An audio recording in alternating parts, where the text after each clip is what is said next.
Have you ever asked a question? Everyone has. You have, I have. When we ask a question, we want an answer. And often questioning and answering is a good way to teach. It's a good way to write. It's a good way to communicate, to get a point across. Question and answer often happens in Scripture. We'll see the author ask a question and then immediately answer. We also see this recorded in dialogue. Jesus will ask a question and expect a certain answer, or he will give the answer himself. Often when we read Scripture, we can trace an argument based on how questions are asked and the answers given to those certain questions. So today we're going to concentrate on question and answer. So let's define question and answer, and we'll talk a little bit more about it. The definition for question and answer is pretty straightforward. A question and the answer to that question. That's how we're going to define a question answer for our Bible tracing. How we define it, or how we're going to use the symbol for a question and answer, is simple. It's a Q and an A. The key words that we're going to look for are what, when, and how. But one of the best ways you can look for a question and answer is to look for the question mark. So be aware of those as well. So an example of a question and answer can be found in Romans chapter 4, verse 3. And it says this: "What does the Scripture say? Abraham believed God, and it was reckoned to him as righteousness." So if we're going to break this into propositions, we see the question, what does the Scripture say? That's one. We're going to separate it by the answer. Abraham believed God.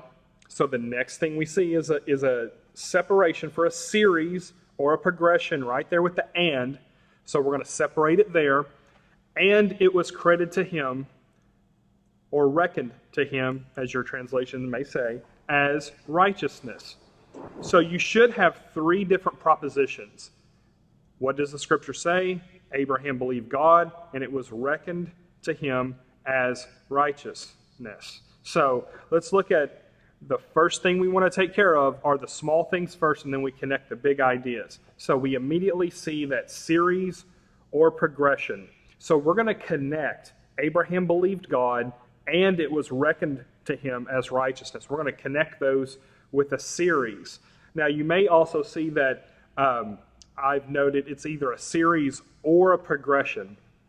It can be called a series because it continues the thought, but also it can be a progression because it tells what God did when Abraham believed. So it's progressing the argument a little bit. It's believing God, and God just didn't do nothing with that. He reckoned it to him as righteousness. So it's a progression of what happened when Abraham believed God. If you note that as a series, that's fine and wonderful, but also I would probably call that a progression. But either series or progression, that's fine. So we have that connection. How does the first statement, what does the Scripture say, how does that connect to the second and third proposition? Well, we see the question, what does the Scripture say? And the answer is Abraham believed God, and it was reckoned to him as righteousness. So we want to connect, we want to bracket 1 to 2 and 3. That's the question, and the answer is below it. So that is a question and an answer. It's very straightforward. It doesn't need a lot of discussion. If you see a question and it gives the answer, that's question and answer. We do this all the time. We ask questions of our spouse. We ask questions of our kids or our friends, whoever it may be. Whenever you see a question and there's an answer, you know you're dealing with a question and an answer. Okay? So think about question and answer when you read, and see the purpose that it's being used for. Is it being used to teach, or is it being used to call somebody out or to clarify something? The question and answers in Scripture are used in the same way that we use them in English. So be aware of those questions and answers, and we'll see you in the next session.